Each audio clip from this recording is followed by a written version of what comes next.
Hi, everyone, and welcome to another live lesson today on phrasal verbs, but not just phrasal verbs, how to remember them and how you can practice them on your own. So, if you are joining me today, let me know if you have joined me before. And if not, let me know that too. Just say in the comments, I haven't joined you here before.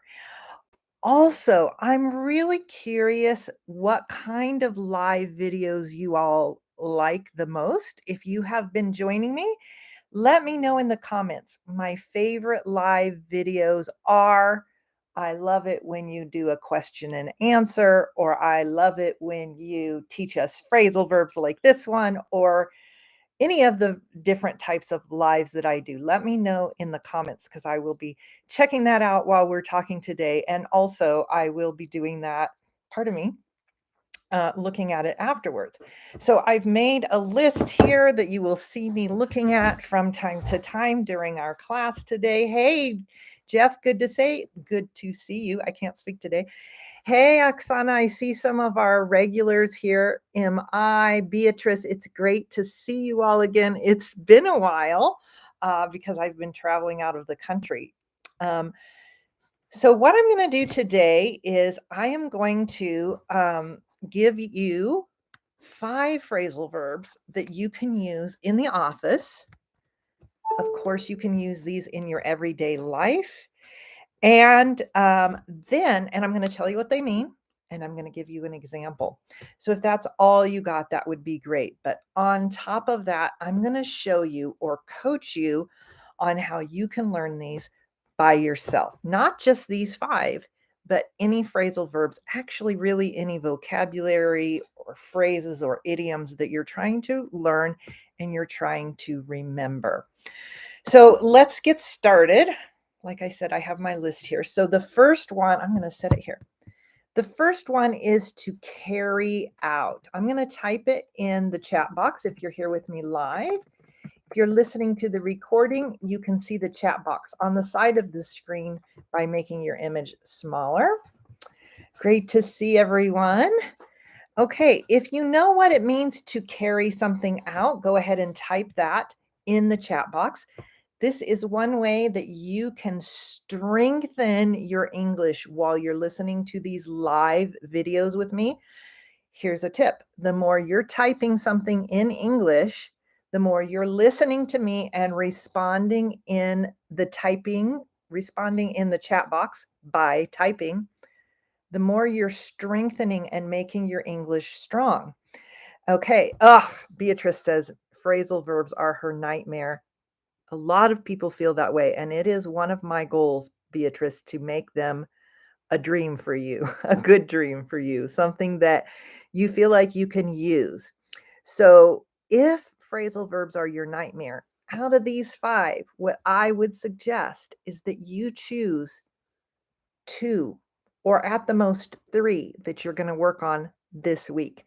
And then you can work on the other ones next week. But we're going to talk more about the best ways to remember them here in a minute. Okay, so the first one is to carry out. You can see I typed it there. And I'm going to give you the definition that ChatGPT gave me because I want you to be able to do this on your own. And anyone can use ChatGPT. At this point, it's free. And ChatGPT says it's to perform or complete a task or activity.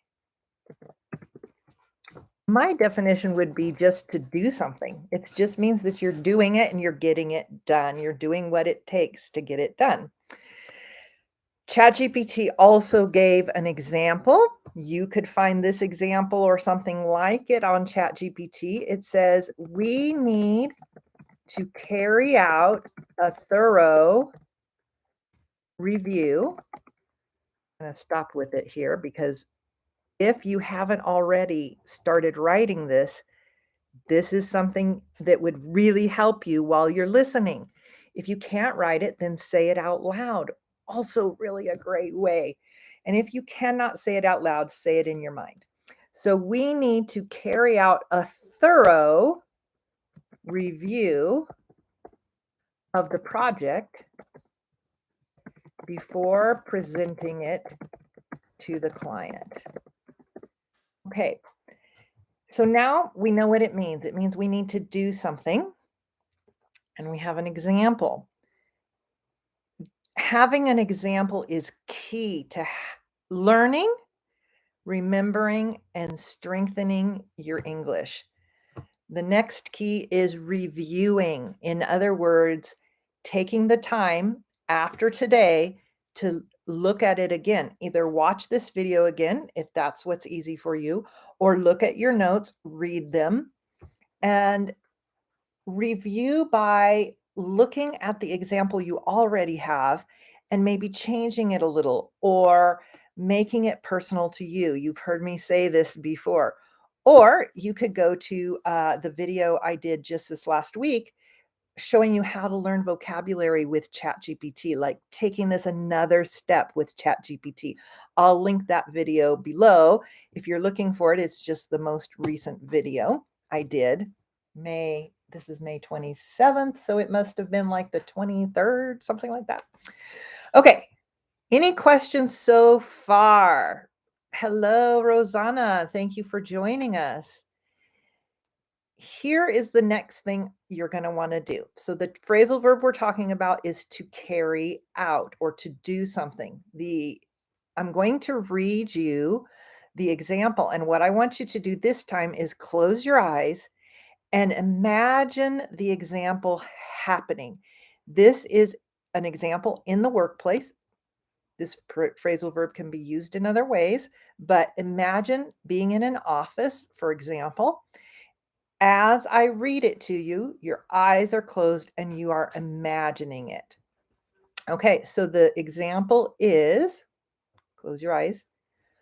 We need to carry out a thorough review of the project before presenting it to the client. Let me paraphrase this. We need to do a really good review before we show the client this project. It says the same thing, but this is a very professional way to say it. We need to carry out a thorough review of the project before presenting it to the client. Now, if you're watching live and you're staying with me for this lesson, if you're writing things down, perfect. If you can, try to copy things I say out loud, which is what we call shadowing. Or if you can't write, shadow as much as you can of what I say. As I repeat things, you repeat things. All right, if you have any question, this is the great thing about being here live on Saturdays at 1:30 p.m. Los Angeles time. But if you're listening to the recording, you can put your questions below. If you're live with me, put your questions in the chat box. And I am going to talk about the next one while you're thinking about and writing your questions. Okay, the next one is to take on. To take on. So write down to take on, or just say it out loud several times while you're listening to me. No, SB, you don't need to say it out loud, honey. It's okay. You don't need to say it, babe. She wants to learn the phrasal verb. Instead, SB, come here. I'll give you this. Okay. So the meaning of this phrasal verb is to accept or assume responsibility or a task. To accept or resume responsibility. Responsibility. See, when I do that, you can do that. For a task, SB, or I'm sorry, I said that incorrectly. To accept or assume responsibility or a task. Okay, this is the meaning. Just knowing the meaning isn't going to help you to be able to do it or to use this phrasal verb. So what you're going to want to do is have an example, which I have for you. So Yes, I have one dog, and I have had people talk about trying to keep her quiet, which I do. I have some treats here for her that I share with her. Um, Unfortunately, I live in a tiny house and there's nowhere else for her to go. So hopefully, you can just use this as a part of everyday life and roll with it. To roll with it just means be relaxed about it. Let's continue together. Okay, I see a question, but I'm going to give my answer to this. Pardon me, I'm going to give this example and then I'll answer your question. And by the way, put your questions in the chat because I can answer them there. Okay, so this one is the example is, and remember, either say this with me or write it down. Sarah has decided to take on, there's our phrasal verb, the additional responsibility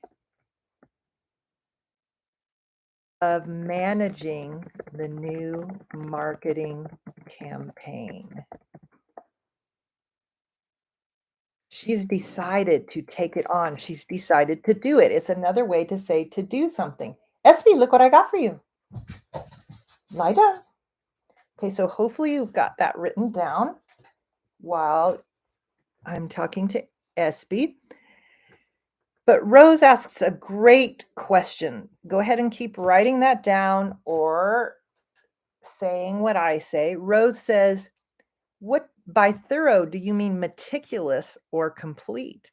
Meticulous is one of the best ways, meaning we're going to do a very good job, or complete. You could use complete to say a complete. What was our example? A complete review, a thorough review, a meticulous review, a detailed review. So that should help you with that word. Great job, Rose. Like I say to the women in my women's speaking program, when you ask questions, when you interact with me, you're learning even more English. So great job, Rose. Okay, let's see. Then I'm going to go to a third. Oh, let's do the exercise. Now, if you weren't in class with me where somebody could read this to you, you read it to yourself and imagine it. But here, I'm going to read it to you. So close your eyes and listen and imagine what I am reading. Sarah has decided to take on the additional responsibility of managing the new marketing campaign. Let me paraphrase that for you. To paraphrase means to say it in another way. This is a skill that's really helpful for English learners in general, but especially if you're taking a test like the IELTS or the TOEFL. Pardon me. So Sarah has decided to take on the additional responsibility. We could say Sarah has decided she is going to be responsible for managing the new campaign, even though she has other things to do because it's additional. It's more than what she's doing already.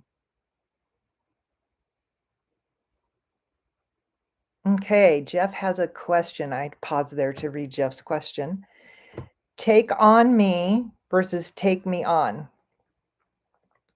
Jeff, can you give me an example of take on me? I know a song that has that, but songs, remember, are like poetry. They use phrases and words that we may not use in conversation or writing or everyday life.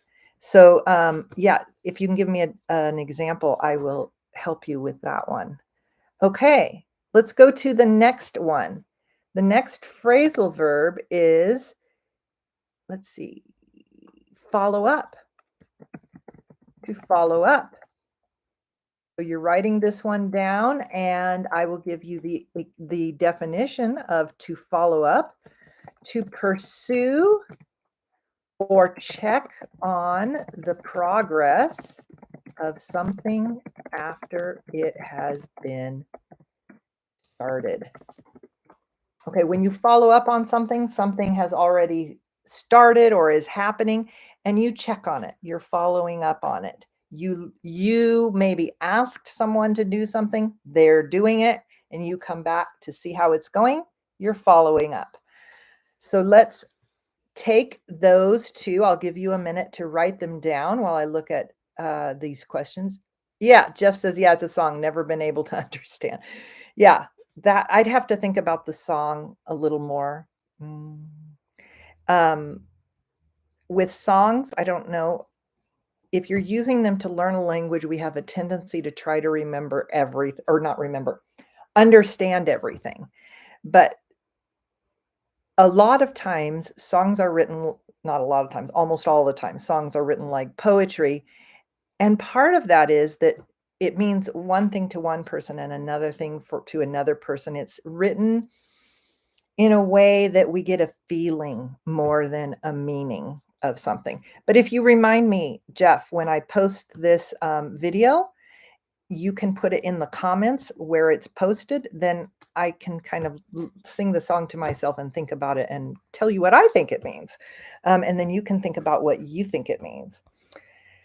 Okay, so we're talking about to follow up. I was going to read to you and write the example. So while I'm reading slowly, you're writing or saying the same things I say. So the example is, please follow up with the client to ensure they received the updated proposal. This is a great example. I will read it again. This time, close your eyes, listen, and imagine what I'm saying. Try to see it in your mind as if I am saying it to you, or you see two people talking about this. Please follow up with the client to ensure they received the updated proposal. Repeat this to yourself. If you're listening to the recording, rewind and listen to it again, say it again, rewind, listen to me say it, try to say it exactly like I say it. If you're listening to me live, you can do that when the recording is posted. It's so great to see everyone. Thank you for all the kind messages I'm getting here. It's so great to see everyone. And while you're listening, put your examples in the comments. Try using one of these phrasal verbs in an example. Make your example more simple, easier, so that you can type it. Okay, I'm going to go to the next one, which is to bring up. Again, these can be used in the office, but also in everyday life. To bring up, write it down, and here is the definition. To introduce or mention a topic or issue for discussion. So what you're doing is you're just suggesting something people can talk about. You're bringing it up, to bring it up. Here is an example. So if you've written down or said the definition, you're ready for the example. So I'll read it one more time. To introduce or mention a topic or issue for discussion. Go ahead and write that down. Okay. The example. During the meeting, I would like to bring up the concerns raised by the customer regarding our service. Another thing you can do when I'm typing is you try to write what I'm saying and then check it with what I've written in the comment section here. During the meeting, I would like to bring up the concerns raised by the customer regarding our service. I have it in the comments, so you can copy it there. All right. Do you have any questions so far about the phrasal verbs, about the definitions, about the examples, about other words in the examples, about ways that you can read this? I see that Ercilia Luna says pronunciation of aisle. Oh, she has a list of words to pronounce. When I'm finished with this, if I have some time, I'd love to pronounce those for you. I have to stay on topic for now, but if I can, I'd love to pronounce those for you. Thank you for putting your question here. Anybody else have questions that are about these phrasal verbs or examples? Keep practicing while you're listening. If you're listening to this live, pretend like you're in class with me. Stay with me and do the work that's on the screen. The great thing about being in class in your home or in your car or wherever you are is that you can speak out loud. You can put your questions here whenever you want to. You're welcome. Okay, one more. Hopefully you imagined that one.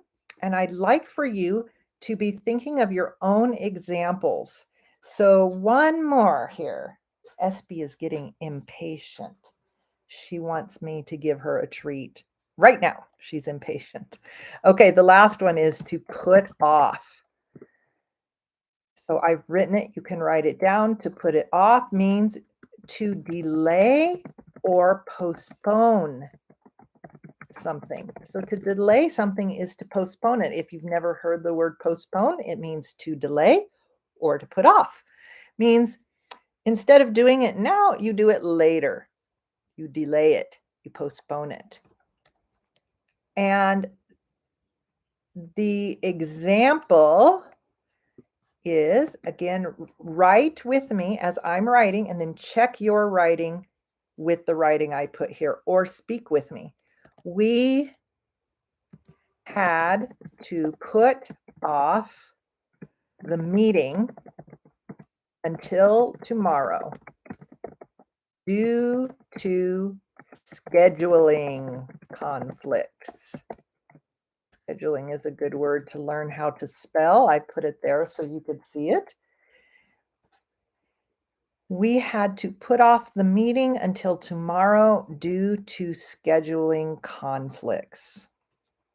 While you're catching up, just like to remind you, in case you missed the first part of the live, first of all, that you can go back and listen to the recording, but also that you can do a lot of this on your own with the help of ChatGPT. No, ChatGPT does not pay me anything to tell you this. I just think it's a great tool. And I did get all of these definitions and examples from ChatGPT.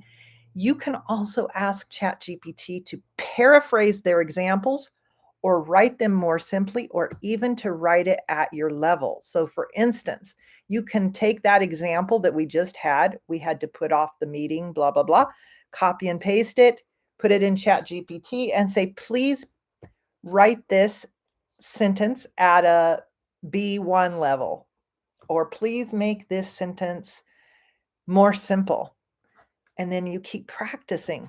The more you do that, the more you're going to learn. Rose has an example for us. Rose, you get an A+ today for participation because this is really how we learn. So I have to follow up on the house before going on holidays. Okay, so let me help you with this one. This is the other thing about putting the examples here is that you can get feedback from me. Espy, lie down. I want to talk to Rose. Thank you. Stay. Okay, so if we follow up on something, it's usually something that is happening or something we're doing or someone else is doing. So we don't really follow up on an object. We follow up on something that's happening to that object. So, for instance, if you like to have your house cleaned before you go on vacation or holidays, in British English, they say holidays. I'm from the United States, so we say vacation. So perhaps you asked someone or hired someone to clean your house. So you could say, I need, or I have to, you can say that, I have to follow up on the house cleaning before going on vacation. Now, sometimes we might say we follow up with a person. I need to follow up with the house cleaning lady before we go on vacation. Or I need to follow up with my neighbor who maybe is going to watch my house while I'm gone on vacation. Nice job. Okay, MI has an example of to cut off. Was to cut off one that we put here? It wasn't one today. but it's still a phrasal verb. And I like your example. It says, Dad cut me off many years. We would say, Dad cut me off many years ago. It means to cut off is another phrasal verb, not one on our list today, but you can look it up on ChatGPT or in many other platforms and get more examples. To be cut off means they stop giving you something. So I could cut Espy off, stop giving her treats, but she's being so good and so quiet. I'm giving her these little tiny treats so that she doesn't get too much at one time. All right, any other questions or examples? We're almost out of time. We have just another minute. While you're writing that, I'd like to invite you to take a look at our Women Speak Better program. Our registration is open, and I would love to talk to you about it if you'd like to find out if it's a good fit for you. It is for women who have an intermediate to advanced level of English, and we do exercises similar to this in our WhatsApp group. I did do an exercise similar to this. I sometimes do exercises like this on Zoom with the students. Or I give them lots of tips and tricks on how they can do things on their own. Because as you probably know, the key to fluency is regular practice. And knowing how to practice is one of the hardest things. So I like to give examples here. In the WhatsApp group, I like to give examples that the women can use and help them specifically find examples or, practice ways that they can use themselves. Okay, Mr. Bob Newell says, why don't Americans speak better? I'm not sure what your question is. If you could be more specific, I might be able to help you with that. I'm going to find those pronunciation words from earlier, or if you have them, you can put them in here if you're still here. Ursilia Luna, SB. Shh. Do you all do this? Shh. In your culture to say, be quiet. This is very common. Shh. SB, look. Okay, here are the words. I'm going to copy them. And one of them is spelled a little differently than we would spell it. So I'm going to put it, let's see. The last one, Ursilia, if you could tell me what you mean by the last one, because it's similar to a few words that we have in English, but not exactly like those words. So here are the words in the chat box if you would like to practice pronouncing these with me. The first one, did I write it in there? Yes. The first one is aisle. It's spelled really weirdly. Aisle. It is like when you go into the grocery store and they look like hallways where there's groceries on both sides. That's the aisle. Or if you're in an airplane or a theater where you can walk down between rows of not streets, seats. That's the aisle. The next one is squirrel. Squirrel is a little rodent animal. It's bigger than a mouse, usually, not always. And we have lots of here where I live. This one's hard to say. The first sound is squa. Squa. And the whole word is squirrel. The next word is inheritance. Inheritance.